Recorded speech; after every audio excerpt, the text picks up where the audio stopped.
இருக்கும்போது. One more time. நீர் என்னோடு இருக்கும்போது என்னாலும் வெற்றி வெற்றியே.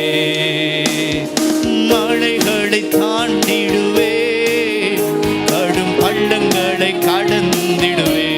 நீங்க சொல்லணும். மலைகளை தாண்டிடுவே, சதிகளை முறியடிப்பே, அந்த சத்ருவை செய்திடுவே. உண்மையா சொல்லுங்களேன். சதிகளை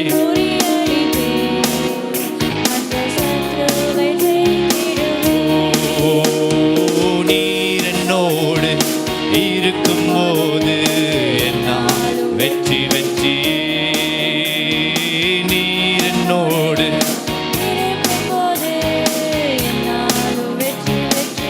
தோல்வி இல்லையே, தோல்வி எனக்கில்லையே. நாங்கள் தோற்று போவதில்லை. சொல்றவங்களை கர்த்தர் நிச்சயமாய் செய்ய செய்வார். ஓ எனக்கில்லையே, தோற்று போவதில்லையே. தோல்வி இல்லையே, தோல்வி எனக்கில்லையே. நான் தோற்று, சபையே சொல்லுங்க, தோல்வி எனக்கில்லையே, போவதில்லையே. நீர் என்னோடு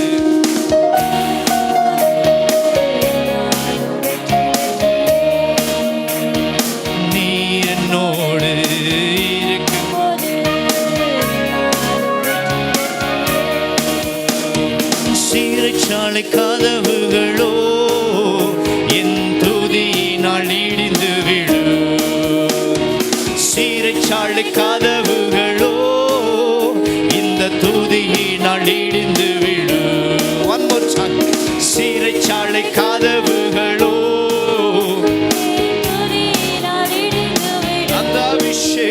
அந்த அபிஷேகம் எனக்குள்ளே, நான் ஆடி பாடி மகிழ்ந்திடுவே.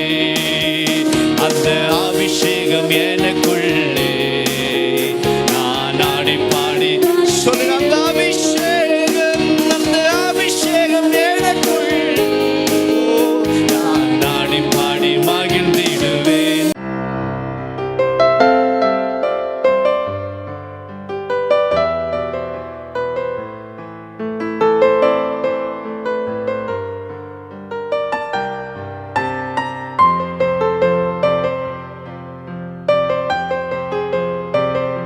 இன்றைய நாளில் தியானத்திற்கென்று வெளிப்படுத்தின விசேஷம் 14ஆம் அதிகாரம் 13வது வசனத்தின் கடைசி வாக்கியம். அவர்கள் கிரியைகள் அவர்களோடு கூட போகும், ஆவியானவரும் ஆம் என்று திருவுளம் பற்றுகிறார். அப்போ இந்த உலகத்தில் கர்த்தருக்கு ஸ்தோத்திரம், நம்முடைய கிரியைகளுக்கு பலன் உண்டென்று வேதம் சொல்லுகிறது. ஒரு கிரியைக்கு 2 பலன் இருக்கிறது கர்த்தருக்கு. ஒன்று இந்த உலகத்தில் கொடுக்கிற பலன், 2வது பரலோகத்தில் கொடுக்கிற ஒரு பலன். நம்முடைய ஓட்டத்தை முடிக்கும் பொழுது, நம்ம ஓட்டத்தை ஒரு நாள் முடிக்கணும். முடிப்பாமல் முடிக்க மாட்டோமா? முடிச்சு தானே ஆகணும். இல்லை கடைசி வரைக்கும் நான் இங்கே தான் இருப்பேன்னு அடம் பண்ண முடியுமா? 1000 வயசாக இங்கே தான் இருப்பேன், என்னெல்லாம் கூட்டு போக முடியும், அடம் பண்ண முடியாது. அப்படிலாம் முடியாது. எல்லாருக்கும் ஓட்டத்தை ஒரு நாள் முடிக்கணும். ஆமென். அப்போ ஓட்டத்தை முடிக்கும்போது நீங்கள் சேர்த்து வைத்த சொத்து உங்கள் கூட வரப்போகிறது கிடையாது. நீங்கள் படித்த படிப்பு உங்கள் கூட வரப்போகிறது கிடையாது. உங்கள் அந்தஸ்து உங்கள் கூட வரப்போகிறது கிடையாது. இந்த உலகத்திலே நீங்கள் என்ன கிரியை செய்தீர்களோ அந்த கிரியை மாத்திரம் உங்கள் கூட வரும். அதைத்தான் ஆவியானவர் திருவுளம் பற்றுகிறார். என்னுடைய எந்த காரியம் என் கூட வராது. கர்த்தருக்கு ஸ்தோத்திரம். லூக்கா சுவிசேஷத்தில் 12ஆம் அதிகாரம் 19வது வசனத்தை கவனிப்பீர்கள் என்றால், அங்கே ஒரு மனிதன் இருக்கிறான். வாசிக்க வேண்டாம். அங்கே ஒரு மனிதன் இருக்கிறான். அந்த மனிதனை குறித்து வேதம் சொல்லுது. ஆண்டவர் சொல்லுகிறார், அவன்கிட்ட நிறைய ஐஸ்வர்யம் இருக்குது. அவன் சொல்கிறான், என் ஆத்துமாவே உனக்காக நிறைய சேர்த்து வச்சிருக்கிறேன், நல்லா சாப்பிட்டு புசித்து குறின்னு சொன்ன உடனே ஆண்டவர் ஒரே ஒரு காரியத்தை கேட்குறாரு, டே இன்னைக்கு ராத்திரி உன் ஆத்துமா உன்னை விட்டு எடுத்துக்கிட்டான், இந்த சொத்து சுகலாம் யாருடையதாகும்? அப்போ இந்த உலகத்திலையும் சொத்து, அந்த பணம், உங்களுடைய காரியங்கள் எல்லாம் இந்த உலகத்தில் நிச்சயம் கிடையாது. இந்த உலகத்திலையும் நிச்சயம் கிடையாது. கர்த்தருக்கு ஸ்தோத்திரம் உண்டாவதாக. ஒரு குறிப்பிட்ட ஒரு குடும்பத்தை குறித்து இப்போ பேப்பரில் படிக்கும்போது அவங்க சொல்கிறாங்க, இந்த வீட்டில் ஒருத்தருக்கு கேன்சர் வியாதி வந்து விட்டது, பல லட்சம் ரூபாய் வைத்திருந்தார்கள், நல்ல ஒரு ஆசீர்வாதமாக இருந்த ஒரு குடும்பம் தான். ஆனால் என்ன ஆச்சுன்னா அந்த ட்ரீட்மெண்ட் எல்லாமே எங்கே போயிடுச்சு, இந்த பணத்தை எல்லாமே வீடு முதற்கொண்டு எல்லாத்தையும் விற்று, ஏன்னா ட்ரீட்மெண்ட் பண்ணியே ஆகணும், ட்ரீட்மெண்ட் பண்ணவனா விட முடியாது, அப்போ எல்லாவற்றையும் விற்று விட்டார்கள். இன்னைக்கு சொந்த வீட்டை விட்டு வாடகை வீட்டுக்கு வந்துட்டாங்க. வாடகை கொடுக்க கூட பணம் கிடையாது, வாடகை கூட பணம் இல்லை, அந்த அளவுக்கு நெருக்கடியில் இருக்கிறாங்க. ஆகவே இந்த பணம், படிப்பு, பட்டம் இதெல்லாம் பரலோகத்துக்கும் வராது, இந்த உலகத்துக்கும் உங்களுக்கு பிரயோஜனமா இருக்காது. நிச்சயமா சொல்றேன், அது நம்மை விட்டு எடுபட்டு போய்விடும் ஒரு நாள்ல. ஆகவே தான் வேதம் சொல்லுகிறது, அவர்கள் கிரியைகள் அவர்களோடு கூட போகும் என்று சொல்லுகிறது. ஒரு ஆமென் சொல்லுவோமா? இப்போ ஐஸ்வர்யான் பரலோகத்துக்கு போகும்போது எந்த வீட்டையும் கொண்டு போகலை, எந்த வீட்டையும் எடுத்துக்கொண்டு போகலை. மரித்து போனால் வெறுமையாத்தான் பரலோகத்துக்கு போகிறான். ஆகவே நான் சொல்லுகிறேன், நம்மோடு கூட கிரியை வரும்படியாக, நாம் செய்கிற நன்மைகள் வரும்படியாக நாம் இந்த உலகத்திலே வாழ வேண்டும். ஆமென் சொல்லுவோமா? ஹல்லேலூயா. உங்கள் கிரியை உங்களோடு கூட பரலோகம் வரும். உங்கள் கிரியை இந்த உலகத்திலே உங்களுக்கு பின்பதாக உங்களுக்காக சாட்சி பேசும். அது ஆமென். அப்போ முதல் காரியம், எந்த கிரியைகள் என்னோடு கூட வரும், அதை நம்ம பார்க்க போகிறோம். கர்த்தருக்கு ஸ்தோத்திரம். நீங்கள் செய்கிற நன்மைகள் எல்லாமே ரெண்டு விதமான எஃபெக்ட். ஒன்று, உங்கள் கூட பரலோகத்துக்கு வரும். நீங்கள் என்ன நன்மைலாம் செய்கிறீங்களோ அந்த நன்மைக்குரிய பலன்கள் உங்களுக்கு பரலோகத்தில் கர்த்தர் கொடுப்பார். அல்லேலூயா. ரெண்டாவது, நீங்கள் நன்மை செய்யும்போது இந்த உலகத்திலே கர்த்தர் அதை உங்களுக்கு திரும்ப உங்கள் மடியில் போடுகிறவராக இருக்கிறார். ஆகவே நீங்கள் எப்பொழுதுமே நன்மை செய்ய படிக்கணும். நன்மை செய்வது ஒரு நாள் வீணாய் போகாது. நீங்கள் யாருக்கு வேணால் செய்யுங்க. நான் என்ன சொல்கிறேன்னா, சில நேரத்தில் நம்ம நிறைய பேருக்கு நன்மை செய்வோம், அவங்க திரும்ப நம்ம முகத்திலேயே நம்மளை அவமானப்படுத்துவாங்க, நிந்திப்பாங்க, நம்மளை தூஷணமாக பேசுவாங்க. ஆனால் அதுக்காக நீங்கள் சரி நன்மை செய்கிறது என்ன பண்ணிடக்கூடாது, நிறுத்திடக்கூடாது. நம்ம எவ்வளோ நன்மை செய்தாலும் நிச்சயமாக ஒன்று புரிஞ்சுக்கணும், அந்த நன்மைக்கு ஒரு பலன் இருக்கிறது. ஒன்றல்ல, ரெண்டு பலன். ஒன்று, என்னோடு கூட பரலோகம் வரும். இன்னொன்று, இந்த பூமியில் என்னை வாழ வைக்கும். ஆமென் சொல்லுவோமா? இப்போ நான் கேட்குறேன், எலியேசர் தண்ணி கேட்குறான். எலியேசர் தண்ணி கேட்டவொடனே ரெபேக்காள் என்ன சொல்லியிருக்கணும்? சரி, நான் உங்களுக்கு தண்ணி தரேன்னு சொல்லியிருக்கணும். ஆனால் நன்மை செய்கிறேன்னா என்னன்னு புரிஞ்சுக்கணும். நன்மை செய்கின்றாரு, எது நன்மை? அப்போ எது தெரியுமா நன்மை? இப்போ தண்ணி கேட்ட உடனே என்ன பண்ணுறா, தண்ணி கொடுக்குறேன்னு சொல்லிட்டு கூட வந்த மிருக ஜீவனுக்கு என்ன பண்ணுவேன், தண்ணீர் வார்ப்பேன். அதுதான் நல்ல இருதயம். நல்லா புரிஞ்சுக்கணும். நன்மை செய்வது என்பது என்ன தெரியுமா, மற்றவருடைய கஷ்டங்களை புரிந்து கொள்ளுகிற ஒரு இருதயம், மற்றவருடைய நெருக்கத்தை புரிந்து கொள்ளக்கூடிய இருதயம். நீங்கள் என்ன வேணால் ஜெபம் பண்ணுங்க, நான் வேண்டான்னு சொல்ல, நல்லா ஜெபம் பண்ணுங்க, நல்லா ஆராதனை பண்ணுங்க. உங்களால் மற்றவங்களுடைய கஷ்டம், மற்றவங்க நெருக்கத்தை புரிஞ்சு கொள்ள முடியலைன்னா உங்ககிட்ட நல்ல இருதயம் இல்லைன்னு அர்த்தம். இப்போ அவளுக்கு நல்ல இருதயம் இருந்ததுனால தான் அவன் சொல்கிறா, நான் ஒட்டகத்துக்கும் சேர்த்து என்ன பண்ணுவேன், தண்ணி நீங்கள் கேட்டால் யார் வேணால் கொடுப்பாங்க. ஆனால் உங்கள் கூட வந்த ஒட்டகத்துக்கு தண்ணி வாக்கணும்னா அதுக்கு ஒரு தனி இருதயம் வேணும். அதுதான் நன்மை செய்கிற இருதயம். இப்போ நன்மை நன்மை செஞ்சிட முடியுமா என்ன? நல்ல மரம் என்ன பண்ணுமா, கனி இல்லை, நல்ல கனி கொடுக்கும். கெட்ட மரம் கெட்ட கனி கொடுக்கும்.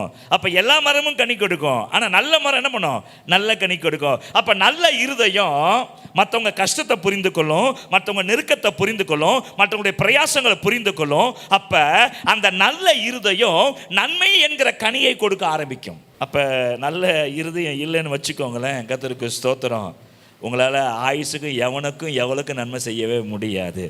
நன்மை செய்யணும்னா நன்மை செய்கிற ஊற்றாகிய நல்ல இருதயம் இருந்தால் தான் உங்களால் நன்மை செய்ய முடியும். நன்மை செய்யலாம் நினைச்சாலும் யாரும் செய்ய முடியாது. நான் சொல்கிறேன், அருமையான தேவனுடைய பிள்ளைகளே, லூக்கா சுவிசேஷத்தில் 10ஆம் அதிகாரம் 33வது வசனத்தை வாசியுங்க. லூக்கா சுவிசேஷம் 10:33. பின்பு சமாரியன் ஒருவன் பிரயாணமாய் வருகையில் அவனை கண்டு மனது உருகி. அப்போ நல்ல இருதயம். ஆசாரியன் வந்தான், லேவியன் வந்தான். நான் கேட்குறேன், ஆசாரியன் ஆராதனை செய்கிறானா இல்லையா? செய்கிறான். லேவியன் கர்த்தருடைய ஊழியத்தை செய்கிறானா இல்லையா? செய்கிறான். ஆனால் அவன்கிட்ட இல்லாத இருதயம் கலப்பினமான சமாரியன்ட்ட இருந்துச்சு. என்ன இருதயம் இருந்துச்சு? நல்ல இருதயம் இருந்தது. நன்மை செய்யணும், பார்த்து மனதுருகுகிற ஒரு அனுபவம். அதனால தான் சொல்கிறேன், நன்மை என்ன தெரியுமா, மற்றவங்க கஷ்டங்களை புரிந்து கொண்டு நம்மால் இயன்றதை செய்ய முடியுதுன்னா நாம் நன்மை செய்கிறவர்கள். என்னது? நன்மை செய்வதுன்னா என்ன தெரியுமா? மற்றவருடைய கஷ்டம், மற்றவருடைய நெருக்கம், மற்றவருடைய துக்கத்தை புரிந்து கொண்டு நான் என் வீட்டை எழுதி வைக்க வேண்டாம், என்னால் இயன்றதை என்னால் செய்ய முடியுதுன்னா நான் நல்ல மரம், நல்ல கனி கொடுக்கிற மரம், நல்ல இருதயம் உடைய ஒரு மனிதன். ஆனால் மற்றவருடைய கஷ்டத்தை என்னால் புரிந்து கொள்ள முடியலை, மற்றவருடைய நெருக்கத்தை என்னால் புரிந்து கொள்ள முடியலைன்னா நான் என்னதான் ஆசாரியனாக இருந்தாலும், நான் சபையில் லேவியனை போல பணிவிடை செய்தாலும் எனக்கு 5 பைசாக்கு பிரயோஜனம் கிடையாது. ஏன்னா என் இருதயம் கெட்டதாக இருக்கிறது, என் இருதயத்தில் நன்மை செய்யக்கூடிய அந்த காரியம் இல்லை. ஒரு ஆமென் சொல்லுவோமா? மரியாள் மார்த்தாள் அழுத பொழுது இயேசு சிரித்து கொண்டிருந்தார். இயேசு நல்லா வேணும், நல்லா வேணும், நல்லா படட்டும் அப்படின்னு சொன்னாரா? இயேசுவும் சேர்ந்து என்ன பண்ணார்? அழுதார். கர்த்தருக்கு ஸ்தோத்திரம். நம்ம கிறிஸ்தவத்தில் தான் ஒன்று ஆயிடுச்சுன்னா உடனே அவங்களுக்கு நல்லா வேணும், இப்படி பண்ணாங்க இல்லையா, நல்லா வேணும் அப்படின்னு சொல்கிற இருதயம். ஆனால் இயேசு அவங்க அழுததை பார்த்த உடனே வேதம் சொல்லுகிறது, மனது உருகி. அவங்கள பார்த்த உடனே நாயின் ஊறுவதவை, அந்த நாயின் ஊரில் இருக்கிற விதவை தன் மகனை சுமந்து கொண்டு அந்த பாடையை எடுத்துக்கொண்டு வரும்போது, சரீரத்தை அடக்கம் பண்ண எடுத்துக்கொண்டு வரும்போது அவள் அழுவுறதை பார்த்து இயேசு மனதுருகி. மற்றவருடைய நிலைமையை புரிந்து கொள்ளத்தக்கதாகவோ, மற்றொரு நெருக்கத்தை புரிந்து கொண்டு அதற்கேற்ற, ஏன்னா நீங்கள் புரிந்து கொள்ளனா உதவி செய்ய முடியாது. அப்போ புரிந்து கொள்ளக்கூடிய இருதயம் வேண்டும், அப்போ தான் நன்மை செய்ய முடியும். அப்போ பரலோகத்தில் உங்கள் கிரியை உங்கள் கூட போகணுன்னா எடுத்துக்கொள்ளப்படும் பொழுது, ஒருவேளை கிறிஸ்துனுக்கு இரவு வருவார் என்றால், அந்த வருகையில் நம்ம எடுத்துக்கொள்ளப்படுவோம் என்றால், அந்த வருகையில் நான் பரலோகத்துக்கு போகும்போது என் கிரியை கட்டாயம் என் கூட வரணும். அப்படிப்பட்ட கிரியை பூமியில் நீங்கள் செஞ்சுருக்கணும். முதல் காரியம் ஏன் செஞ்சுருக்கணும்னா, 5 விதமான கிரீடங்களை கர்த்தர் பரலோகத்தில் வைத்திருக்கிறார். அப்போ 5 விதமான கிரீடங்களை கர்த்தர் ஒவ்வொருவருக்கும், இப்போ பவுல் சொல்லலையா, நல்ல போராட்டத்தை போராடினேன், இது முதல் நீதியின் கிரீடம். பாஸ்டராக இருந்தால் வாடா கிரீடம். அப்போ நல்ல போராட்டத்தை போராடுகிற விசுவாசிக்கு நீதியின் கிரீடம். அப்போ ஒவ்வொருவருக்கும் ஒரு கிரீடத்தை கர்த்தர் கொடுப்பாரு. உங்கள் கிரியை பரலோகத்துக்கு உங்களோடு கூட போகும். ஆமென் சொல்லுவோமா? கிறிஸ்துவின் வருகையாக இருக்கட்டும், அல்லது நம்ம எடுத்துக்கொள்ளப்படுகிற காரியமாக இருக்கட்டும், என்னை பொறுத்த வரைக்கும் நான் வேதத்தில் ஒரு அறிவுரை உங்களுக்கு சொல்வேன் என்றால், நீங்கள் எவ்வளவு அதிகம் நன்மை செய்ய முடியுமோ அவ்வளோ அதிகமாய் நன்மை செய்யுங்கள். அந்த நன்மை ஒரு நாளோ ஒரு காலும் வீணாய் போகாது. 100க்கு அதிபதி நன்மை செய்தான். கர்த்தருக்கு ஸ்தோத்திரம். ரெபேக்காளுடைய நன்மை அவளுக்காக பரிந்து பேசினது கரெக்டாக இல்லையா? ரெபேக்கா நன்மை செய்தால் அந்த நன்மை அவளுக்கு மிகப்பெரிய ஆசீர்வாதத்தை கொண்டு வந்தது. அப்போ முதல் காரியம், நீங்கள் செய்கிற நன்மை பரலோகத்துக்கு உங்கள் கூட போகும். ஆனால் அதுக்கு முன்னாடியே பூமியில் கர்த்தர் உங்களை ஆசீர்வதிச்சாரு. ரெபேக்காள் செய்த நன்மைக்கு தக்கதான ஒரு உயர்வை கர்த்தர் பூமியில் கொடுத்தாரு. 100க்கு அதிபதி செய்த நன்மைக்கு தக்கதான ஒரு அற்புதத்தை கர்த்தர் வேலைக்காரனுக்கு செய்தார்.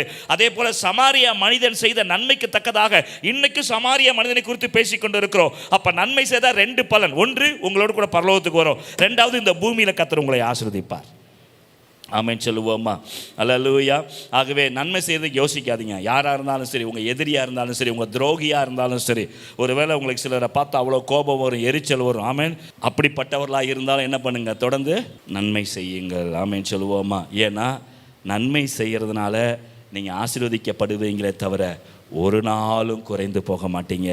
ஒரு நாளும் வற்றாத தண்ணீராக அந்த நன்மை உங்கள் வாழ்க்கையில் கிரியை செய்து கொண்டே இருக்கும். பரலோகத்துக்கு வெறுமையாய் போக மாட்டீங்க. அந்த நன்மையான கிரியை உங்கள் கூட வரும். அந்த நன்மைக்குரிய பிரதிபலன் இந்த பூமியில் கர்த்தர் கொடுத்துருவார். ஒரு ஆமென் சொல்லுவோமா? நான் ஒன்று சொல்லட்டுமா? நீங்கள் ஆசீர்வதிக்கப்பட ஜெபம் மாத்திரம் போதாது. நீங்கள் ஆசீர்வதிக்கப்பட நான் சொல்கிறேன், இயேசு கிறிஸ்துவிட 2 காரியத்தை கற்றுக்கொள்ள வேண்டும். ஒன்று, அவர் எப்பொழுதும் ஜெபிக்கிறவராக இருந்தார். நீங்கள் கர்த்தருடைய பிள்ளையாக இருந்தீங்கன்னா, கர்த்தரை நேசிக்கிற குடும்பமாக இருந்தீங்கன்னா, இயேசு கிறிஸ்து செய்த இன்னொரு காரியம் அப்போஸ்தலர் 10ஆம் அதிகாரம் 38வது வசனம் சொல்லுகிறது, எப்பொழுதும் நன்மை செய்கிறவராக சுற்றி திரிந்தார். நீங்கள் இயேசுவை நேசிக்கிறது உண்மை, இயேசுவை ஆராதிக்கிறது உண்மைன்னா வெறும் ஜெபம் மாத்திரம் போதாது. அவரை போல ஜெபிக்கவும் தெரியணும், அவரை போல வேதத்தை தியானம் பண்ணவும் தெரியணும், அவரை போலவே உதவி செய்வதற்கு, நன்மை செய்வதற்கு தெரியணும். அப்போ தான் அந்த பலன் உங்கள் கூட பரலோகத்துக்கு வரும். அந்த பலன் இந்த பூமியில் உங்கள் குடும்பத்தை ஆசீர்வதிக்கும். ஆமென் சொல்லுவோமா? ஹல்லேலூயா. ஆகவே தேவனுடைய பிள்ளைகளை, முதலாவது நீங்கள் கற்றுக்கொள்ள வேண்டிய காரியம், உங்கள் கிரியை உங்களோடு கூட வரும் என்பதை அறிந்திருக்கிறபடியினாலே உங்களால் இயன்ற மற்றும் நன்மையை விதைச்சிக்கிட்டே போங்க.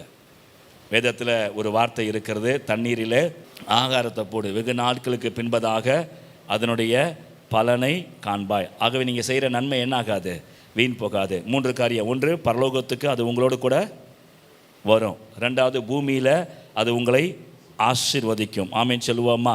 அப்போ முதல் காரியம் பரலோகத்துக்கு வரும், 2வது பூமியில் என்னை ஆசீர்வதிக்கும், 3வது நான் தேவனுடைய பிள்ளை என்கிற சாட்சி அது கொடுக்கும். ஆமேன். நீங்கள் தேவனுடைய பிள்ளை என்பதுக்கு ஒரு சாட்சினா, பரலோகத்தில் இருக்கிற பிதாவாகிய தெய்வம் நன்மை செய்கிறவர்களுக்கும் தீமை செய்கிறவர்களுக்கும் நன்மை செய்கிறவராக, என் நல்லோர் மேலும் தீயோர் மேலும் மழை பெய்ய பண்ணுவிக்கிறவராக இருந்தபடியினாலே நீங்களும் அவரை போல பூர்ண சர்க்குணராய் மாறுங்கள் என்று இயேசு சொல்லியிருக்கிறாரு. அப்போ உங்களை குறித்து சாட்சி வரணும்னா 3 காரியம். பரலோகத்தில் உங்களுக்கு பலன் உண்டாகும்படியாக, பூமியில் நீங்கள் உங்கள் குடும்பம் ஆசீர்வதிக்கப்படும்படியாக, உங்களுடைய பெயர் பரலோகத்தில் சாட்சியாக எழுதப்படும்படியாக, பூமியில் எழுதப்படும்படியாக உங்களால் இயன்ற மட்டும் எவ்வளோ முடிதோ அவ்வளோ நன்மை செய்யுங்கள். கர்த்தர் உங்களை ஆசீர்வதிப்பாராக. 2வதாக, நீங்கள் ரட்சிக்கப்பட்டிருக்கிறீங்களா? பக்கத்தில் பார்த்து கேளுங்க, நீங்கள் ரட்சிக்கப்பட்டிருக்கிறீங்களா? இப்போ உண்மையான ரட்சிப்பு என்ன, அதை நம்ம புரிந்து கொள்ள வேண்டும். 1வது காரியம், எல்லாருக்கும் நன்மை செய்யணும். 2வது, உண்மையான ரட்சிப்பு பெற்றவர்கள். நான் ரட்சிக்கப்பட்டேன்னு சொல்கிறதுனால ரட்சிக்கப்பட்டேன் கிடையாது. பைபிள் ஒரு அடையாளத்தை வைக்குது, ஒரு அடையாளத்தை வச்சிருக்குது. என்ன அடையாளம் தெரியுமா? ரட்சிக்கப்பட்டவனா எப்படி இருப்பான்னு ஒரு அடையாளத்தை வச்சிருக்குது. அந்த அடையாளம் உங்கள்கிட்ட இருந்ததுன்னா, பக்கத்தில் பார்த்து சொல்லுங்க, இந்த அடையாளம் உங்கள்கிட்ட இருந்ததுன்னா நீங்கள் ரட்சிக்கப்பட்டீங்கன்னு அர்த்தம். இல்லைன்னா தயவு செய்து இன்றே மனம் திரும்புங்கள். ஒரு ஆமென் சொல்லுவோமா? ஹல்லேலூயா. கர்த்தருக்கு ஸ்தோத்திரம். வசனத்தை சொன்னால் வசனம் தோல் உரிச்சு காமிச்சிடணும். நம்ம யாருன்னு தோல் உரிச்சு காமிக்கணும். அதுதான் சத்தியம். ஆமென் சொல்லுவோமா? சரி, அப்போ ரட்சிக்கப்பட்டிருக்கோன்னு சொல்கிறோமே, வாசிங்க மத்தேயு சுவிசேஷம் 19ஆம் அதிகாரம் 27வது வசனம். அப்பொழுது பேதுரு இயேசுவை நோக்கி, இதோ நாங்கள் எல்லாவற்றையும் விட்டு உம்மை பின்பற்றினோமே, போதும், எல்லாவற்றையும் விட்டு உம்மை பின்பற்றினோமே. கர்த்தர் மகிமைப்படுவாராக. இயேசு பேதுரு வான் சொன்ன உடனே அங்கே இருக்கிற படகை விட்டுட்டான், அங்கே இருக்கிற வலையை விட்டுட்டு எல்லாத்தையும் விட்டுட்டு பின்பற்றி வந்தான். அப்போ ரட்சிக்கப்பட்டவனுடைய அனுபவம் இதுக்கு அர்த்தம் என்ன தெரியுமா? கர்த்தருக்காக எதையாவது செய்ய வேண்டும் என்கிற இருதயம் யார்கிட்ட இருக்குதோ அவன் தான் ரட்சிக்கப்பட்டிருக்கிறான். அல்லேலூயா.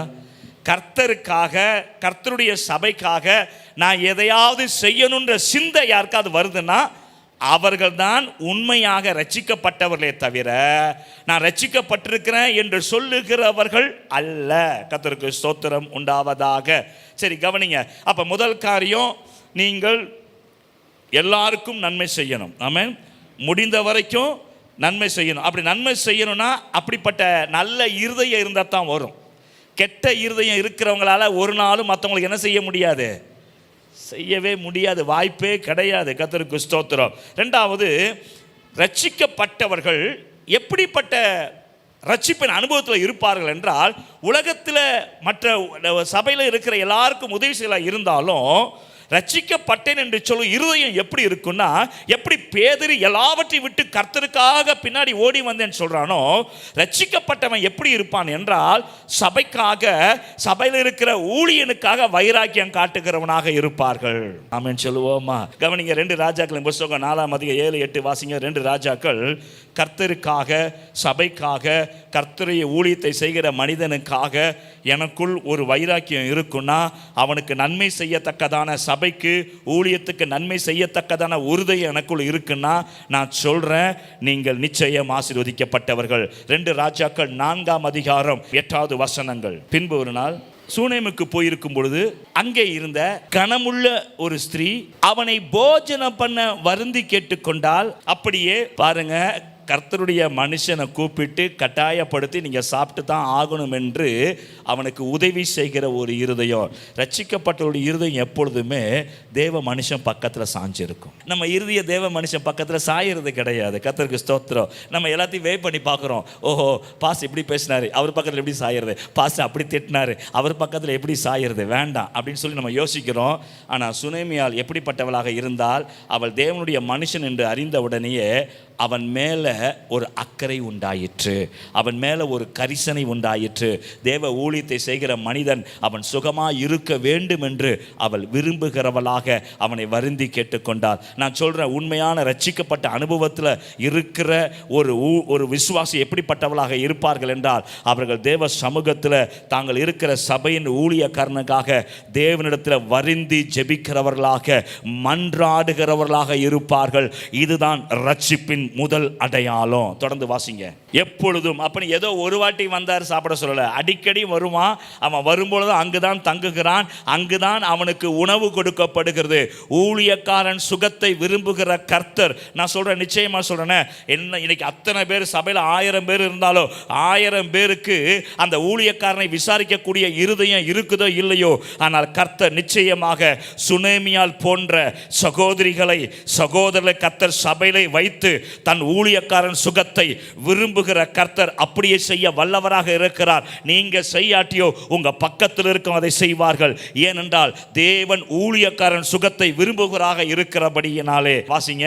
இவர் காண்கிறேன், ஒரு சிறிய அறையை ஒதுக்கி ஒரு கட்டிலையும் மேஜையும் நாற்காலியையும், கட்டில், மேஜை, குத்துவிளக்கு, நாற்காலி, 4 ஆவிக்குரிய காரியங்கள். இந்த 4 காரியத்தை ஊழியத்திற்கு அவள் செய்கிறாள். இது முதல்ல ஊழியக்காரனை விசாரிக்கிறார். 2வது தேவனுடைய ஊழியத்தை செய்வதற்கு என்று 4 காரியத்தை சுனேமியால் அங்கே செய்கிறதை வேதத்தில் வாசிக்கிறோம். அப்ப உண்மையாய் ரட்சிக்கப்பட்டவர் 2வது எங்க திரும்ப உதவி செய்வாங்க? முதல்ல எல்லாருக்கும் உதவி செய்கிற இருதயம் இருக்கும். 2வது ஊழியக்காரனுக்கு, 2வது காரியத்தில் 2 காரியம். முதல் காரியம் ஊழியக்காரனுக்கு உதவி செய்கிற இருதயம் இருக்கும். 2வது காரியம் ஊழியக்காரனுடைய ஊழியத்தில் தோள் கொடுக்கிற இருதயம் இருக்கும். இவர்கள் தான் உண்மையாக ரட்சிக்கப்பட்டவர்கள். அப்போ முதல் காரியம் என்ன தெரியுமா? எல்லாருக்கும் நன்மை செய்யணும். ஆமென். நம்மால் இயன்ற மட்டும் எல்லாருக்கும் நன்மை செய்கிறோன்னா, நிச்சயமாய் சொல்கிறேன், 3 பலன்களை நான் சொன்னேன். அதில் எல்லாருக்கும் நன்மை செய்யும் போது முதல் காரியம் கிரியை பரலோகத்துக்கு வரும். 2வது காரியம் பூமியில் ஆசீர்வதிக்கப்படுவீங்க.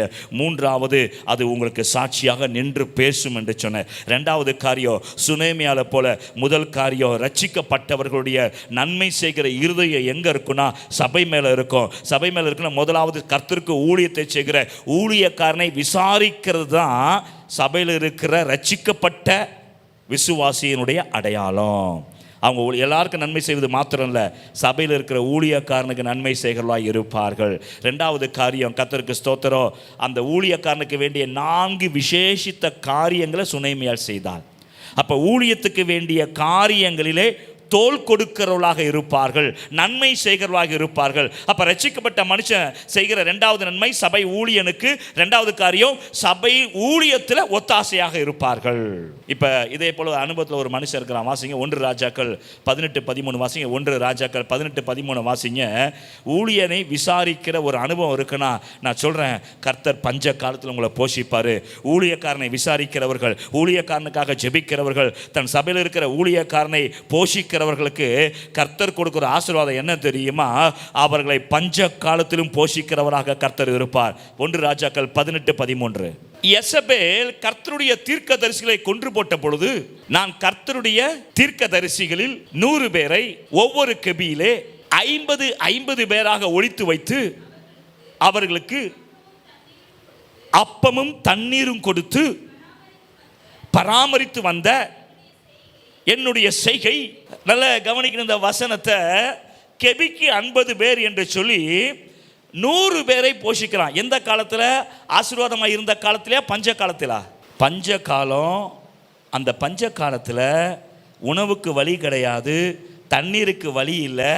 ஆனால் அப்படிப்பட்ட உபத்திரவ காலத்திலும் இந்த ஒபேதியா பண்ணுற காரியம் என்னன்னா, கர்த்தருடைய தீர்க்க தரிசிகளை கெபியில முதலாவது ஒரு இடத்தை கொடுக்கிறான். சுனேமியால் இடத்தை கொடுத்தாலா இல்லையா? இடத்தை கொடுத்தா. இவன் செய்கிற 2வது காரியம், அவர்களுக்கு தண்ணீரையும் போஜனத்தையும் கொடுத்தான். சுனேமியால் எப்பொழுதெல்லாம் வந்தானோ அப்பொழுது அவனுக்கு தண்ணீரையும் போஜனத்தையும் கொடுத்தார். அப்போ 50 பேராக ராஜாவுக்கு கீழே அவன் மனைவி யெசபேல் அப்படிப்பட்ட ஆவி உடையவள், தீர்க்க தரிசிக்கு உதவி செய்யக்கூடாது, கர்த்தருடைய தீர்க்க தரிசியை கொலை செய்ய வேண்டும் என்று விரும்புகிற ஒருத்தி இருக்கிற அந்த நாட்களிலே, அந்த உபத்திரவ நாட்களிலே அவள் ஊழியக்காரனை போஷித்தான். அப்போ உபதியா செஞ்ச காரியம் என் ஆண்டவனுக்கு அறிவிக்கப்படலையான்னு கேட்குறான். நான் செஞ்சதை ஆண்டு உங்களுக்கு சொல்லலையா? அப்போ என்ன தெரியுமா அர்த்தம்? நீங்கள் சபைக்கு செய்கிறத, நீங்கள் ஊழியக்காரனுக்கு செய்கிறத கர்த்தர் எந்த இடத்துல உங்களுக்கு நெருக்கம் வருகிறதோ, எந்த இடத்துல உங்களுக்கு போராட்டம் வருகிறதோ, அந்த இடத்துல உங்களுக்கு சொல்லி அந்த இடத்துல உங்களுக்கு சகாயத்தை கட்டளையிடுவார். சரி, 100க்கு அதிபதிக்கு வாங்கலேன். புதிய ஏற்பாட்டில் அவனுக்கு நெருக்கம் வந்தப்போ அவன் என்ன பண்ணான்? யூதர்கள்ட்ட சொன்னான். யூதர்கள் என்ன சொல்கிறாங்க? யூதர்கள் இயேசுகிட்ட சொல்லும் பொழுது அவன் வேலைக்காரனை சொஸ்தமாக்கணும்னு சொல்லலை. என்ன தெரியுமா சொன்னாங்க? நமக்கு ஒரு ஜெப ஆலயத்தை கட்டியிருக்கிறான், அவன் செய்த கிரியை அறிவிக்கப்பட்டது. நான் சொல்கிறேன், சபைக்கு ஊழியக்காரனுக்கு நீங்கள் எதை செய்தாலும் அது எந்த இடத்துல அறிவிக்கப்பட வேண்டுமோ அந்த இடத்துல அறிவிக்கப்பட்டு அந்த இடத்துல உங்களுக்கு நன்மை செய்யப்படும் என்று சொல்லுகிறேன். அப்போ நீங்கள் நன்மையை பெற்றுக்கொள்ள விரும்புகிறீர்கள் என்றால் எல்லாருக்கும் நன்மை செய்ய படிக்கணும். நீங்கள் ரட்சிக்கப்பட்டவர்களாக நன்மை செய்ய விரும்பினால், ஏன்னா உலகத்திலும் நன்மை செய்கிறவன் இருக்கிறான், நீங்கள் எல்லாருக்கும் நன்மை செய்யலாம். அதுக்கு ஒத்த மனுஷன் உலகத்திலையும் இருக்கிறான். ஒரு குரூப் இருக்குது, அது பேர் மறந்து போச்சு, எனக்கு வாயில் வரல. அவங்களும் நன்மை செய்கிறார்கள், உதவி செய்கிறார்கள். அப்போ உங்களுக்கு அவனுக்கு ஒரு வித்தியாசம் என்ன தெரியுமா உண்டாக போகிறது?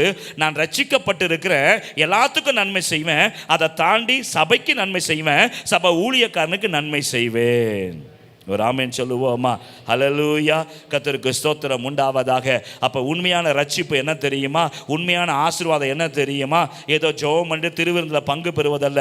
ஊழியக்காரனை விசாரிக்கிறதும் சபையை விசாரிக்கிறதும் சபை காரியத்தில் தோள் கொடுக்கிறது தான் உண்மையான ரட்சிப்பு. இப்போ கேளுங்க, நீங்கள் ரட்சிக்கப்பட்டிருக்கிறீங்களா? இந்த செய்திக்கு அப்புறம் என்ன யோசிக்கிறீங்க? மனம் திரும்பணுமா, ரட்சிக்கப்படணுமான்னு கேளுங்க. ஹல்லேலூயா, கர்த்தருக்கு ஸ்தோத்திரம். ஆகவே ஆண்டவர் சொல்றார், இந்த சிறியரில் எதை நீங்கள் செய்தீர்களோ அதை எனக்கே செய்தீர்கள். நான் சிம்பிளாக ஒரே ஒரு காரியத்தை கொஞ்சம் லாஜிக்காக யோசிக்க சொல்கிறேன், வேறு ஒன்றும் இல்லை. என்னுடைய ஊழியக்காரனுக்கு, என் சபையில் இருக்கிற ஒருத்தனுக்கு நீங்கள் எதை செஞ்சாலும் அதை எனக்கே செஞ்சீங்கன்னு சொல்கிறாருன்னா, அவருடைய இரத்தத்தினாலே மீட்கப்பட்ட ஒரு மனுஷனுக்கு நீங்கள் செய்தது அவருக்கே செய்தது என்றால், அவருடைய இரத்தத்தினாலே கட்டப்பட்டு அவருடைய இரத்தத்தினால் கட்டப்பட்ட சபையில் ஊழியக்காரனாக இருக்கிற ஒருவனுக்கு நீங்கள் ஒன்றை செய்வீர்கள் என்றால் அது எவ்வளவு அதிகமாய் அங்கீகரிக்கப்படும் என்பதை நீங்கள் லாஜிக்கலாக வேதத்தின் படியாக ஆவிக்குரிய பிரகாரமாக யோசிக்கணும். சபையில் இருக்கிற சிறியனுக்கு செய்ததே அப்படி என்றால், இரத்தத்தினாலே உண்டாக்கப்பட்ட திருச்சபையாயிற்று. அந்த இரத்தத்தினால் உண்டாக்கப்பட்ட திருச்சபையில் ஊழியர் செய்கிற ஊழியனுக்கு செய்கிற காரியங்களை கர்த்தர் எவ்வளவு அதிகமாக நேசித்து உங்களை அங்கீகரிப்பார். அல்லேலூயா. ஆகவே நன்மை செய்யுங்கள். எவ்வளவு நன்மை செய்யணும்? இயன்ற மட்டும் நன்மை செய்யணும். ஆமென் சொல்லுவோமா? முடிந்த வரைக்கும் நன்மை செய்யணும். நம்மால் இயன்ற மட்டும் எல்லாருக்கும் நன்மை செய்ய வேண்டும். அது விசேஷமாக வேதம் சொல்லுகிறது. விசேஷமாக விசுவாச குடும்பத்தாரை நினைத்து கொள்ளுங்கள். ஆமென். நன்மை செய்யுங்க எல்லாருக்கும். நீங்கள் நன்மை செய்யறதுல 90% யாருக்கு இருக்கணும்? விசுவாச குடும்பங்களுக்கு இருக்கணும். ஒரு ஆமென் சொல்லுவோமா? ரெண்டாவது, நீங்கள் ரட்சிக்கப்பட்டவர்கள் என்றால் உலகத்து எல்லாருக்கும் நன்மை செய்வது மாத்திரமல்ல, விசுவாச குடும்பங்கள் நன்மை செய்வது மாத்திரமல்ல, ரொம்ப முக்கியமாக நன்மை செய்கிறவர்கள், ரட்சிக்கப்பட்ட சொல்லுகிறவர்கள் ஊழியனை விசாரிக்கிறவராக இருப்பார்கள், சபையை விசாரிக்கிறவராக இருப்பார்கள், சபை காரியத்தில் தோள் கொடுக்கிறவராக இருப்பார்கள். அவர்கள் தான் நிச்சயமாக சத்தியமாக ரட்சிக்கப்பட்டவர்கள். ஆமென் சொல்லுவோமா? ஹல்லேலூயா. ஆகவே நான் சொல்கிறேன், இயேசு ஜெபித்தார், நீங்களும் ஜெபிக்கிறீங்க, சந்தோஷம். இயேசு உபவாசித்தார், நீங்களும் உபவாசிக்கிற சந்தோஷம். நான் சொல்கிறேன், இயேசு ஜெபித்த போது அற்புதம் நடந்தது, இயேசு ஜெபித்த போது அதிசயம் நடந்தது. நீங்கள் அற்புதம் நடப்பதற்காக, அதிசயம் நடப்பதற்காக ஜெபித்தால் மட்டும் போதாது.